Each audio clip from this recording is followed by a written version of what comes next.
All right, now we're going to use Kirchhoff's voltage loop rule and Kirchhoff's current law to solve for a combination circuit with multiple power sources. So when doing this, there's a couple things you need to understand. When current enters a resistor, it goes in negative, and when it comes out, that part of the resistor is positive. So that's going to be key in drawing this. And another thing to this is you have to just guess on which way you think the current is going to flow. If you are wrong, it's not a big deal. You'll just end up with a negative number for current, and then you will know that you guessed wrong. You'll still get the correct answer. It'll just be negative instead of positive. So what we have here is we have a 336 volt battery and a 168 volt battery. And I am going to guess which way the current flows. And it doesn't matter, but since I can see the negative is facing up on both of these, I am going to assume that this battery here is going to push electrons up. They're going to go through there. They're going to meet up with those other ones, come down, and then go back to the source here. And I am going to assume the same way here. I'm going to assume they go up, down through this resistor, and then back to the source. That is what I'm going to assume. So let's get some equations going. We have three unknowns. I don't know the voltage for R1, I don't know the voltage for 2, and I don't know the voltage for 3. So in order to solve for three unknowns, we need three equations. And what I'm going to do is I am going to use Kirchhoff's voltage law, and I don't have voltage. So how can I use the Kirchhoff voltage loop rule if I don't know the voltages? What I do know is if I did know the current for I1 and I multiplied it by the resistance of R1, I would get the voltage drop across R1. And the same thing goes for 3. If I don't know the voltage, that's going to be dropped across R3.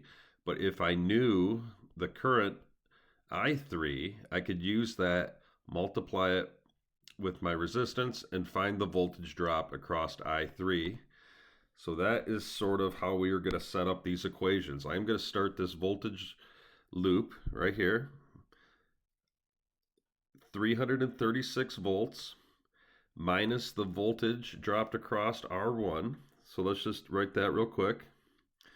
336 volts minus the current of I1 times the resistance of I1. So that is going to be 12 times the current of I1.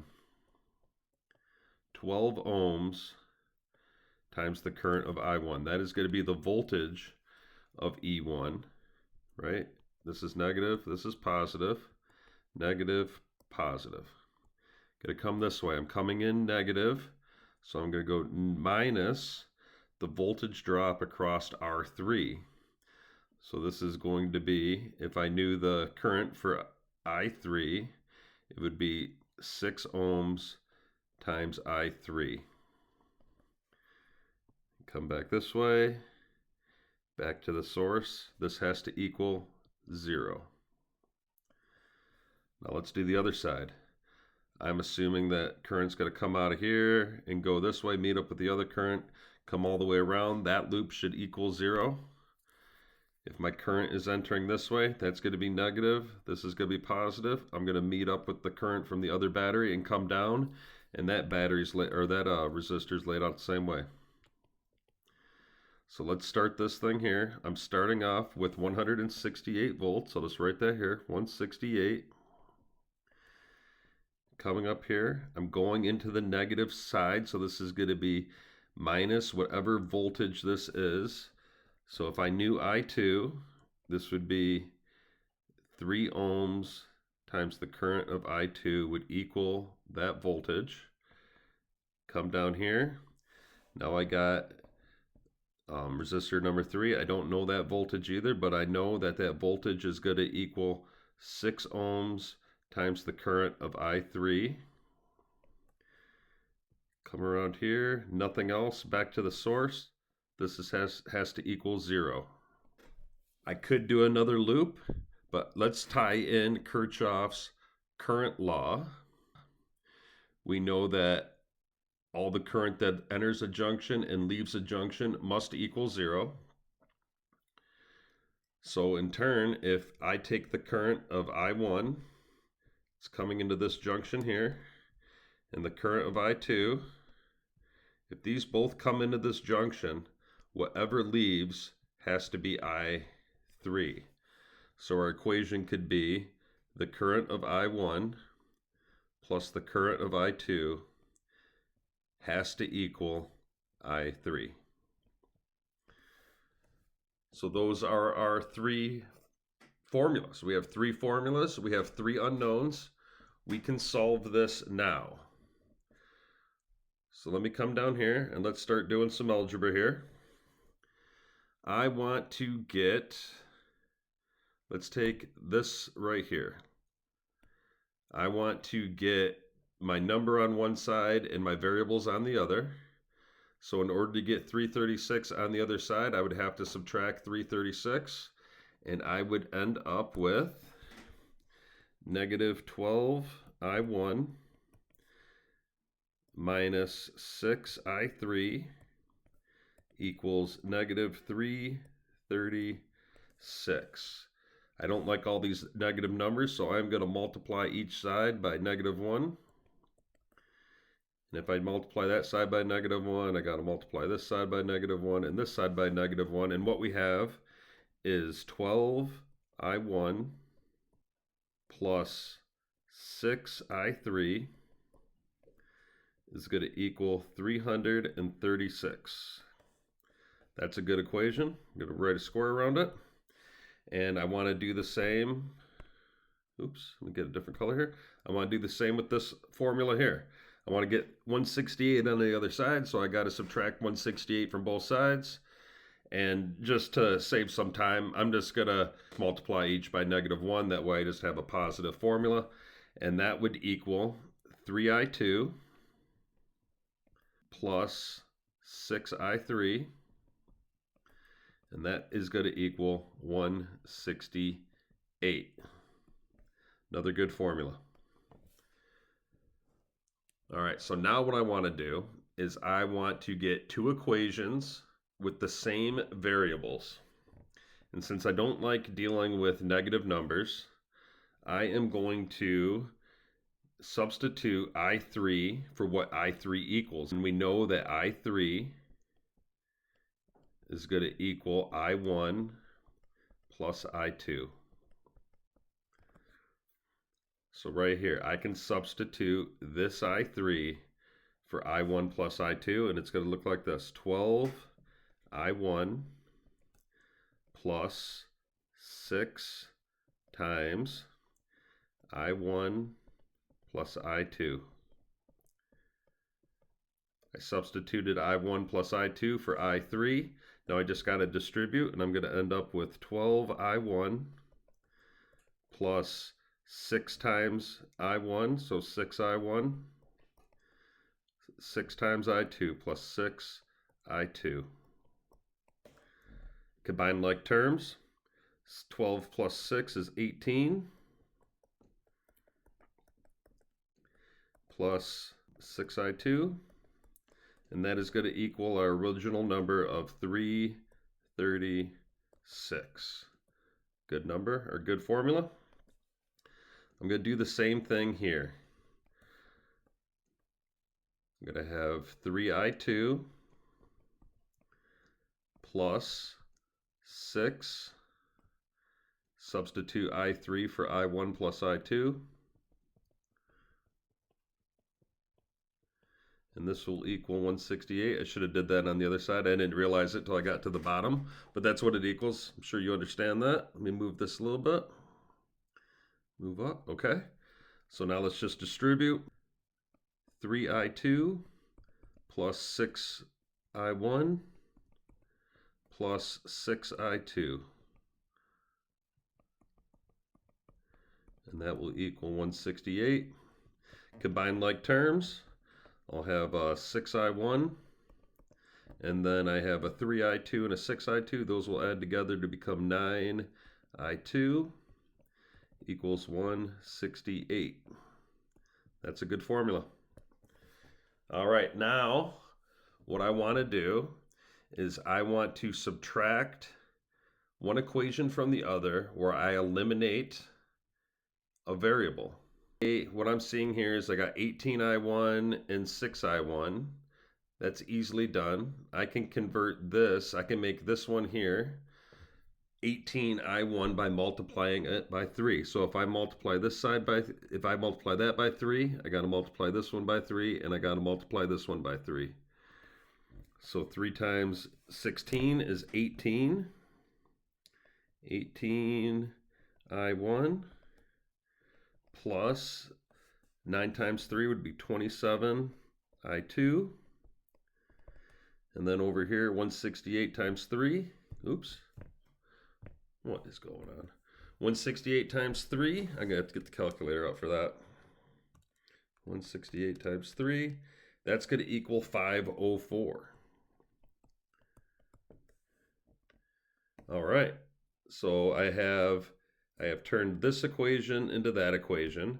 And now I can subtract this equation from this. So let me do minus 18I1 plus 6I2 equals 336. Subtract. These will cancel each other out. I now have 27 minus 6. That's going to be 21 I2. And that is going to equal 504 minus 336, which is 168.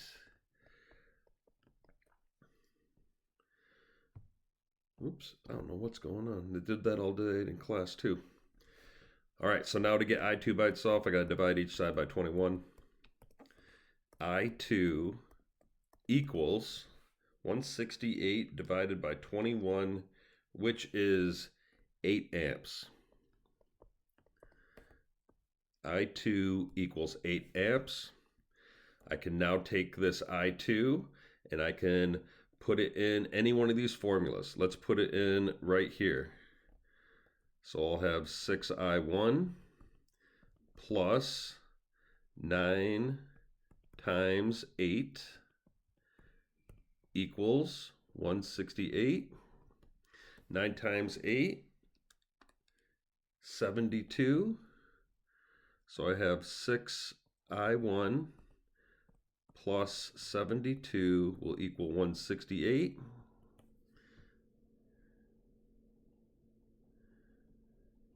Could subtract 72 from each side. Oops, that's a 7. It's supposed to be a 7.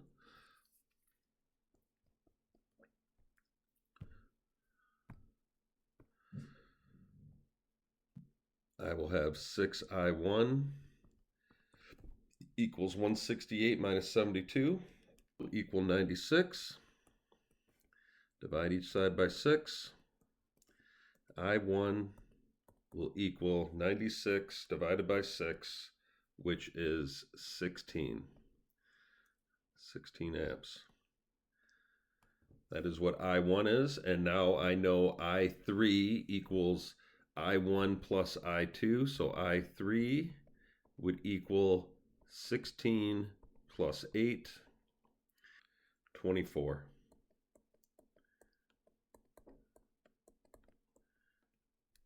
There we go. We have it solved. Let's go up here. Well, I got a lot of stuff there. All right, so I'm just going to write these up here. We have I1 is going to equal 16 amps. I2 is going to equal 8 amps. And I3 is going to equal I1 plus I2, or 24 amps. So let's go back up here. Get rid of all my stuff here. Looks like we guessed the right way. I1 is 16. Let me get red. I1 equals 16 amps. That means E1 has to equal 16 times 12, which equals 192 volts. I2 will equal 8 amps. 8 amps times 3 ohms is going to give me 24 volts for E2.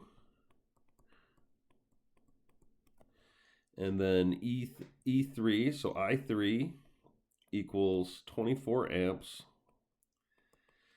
6 ohms times 24 amps is going to have E3 having 144 volts dropped across it. And that is our solved circuit using Kirchhoff's voltage loop rule and current law. There is another way to solve this by using superposition, where you remove a battery, solve it, draw the direction of the current, then remove the other battery, solve it for the other battery, drawing the direction of the current, and you can get the same thing.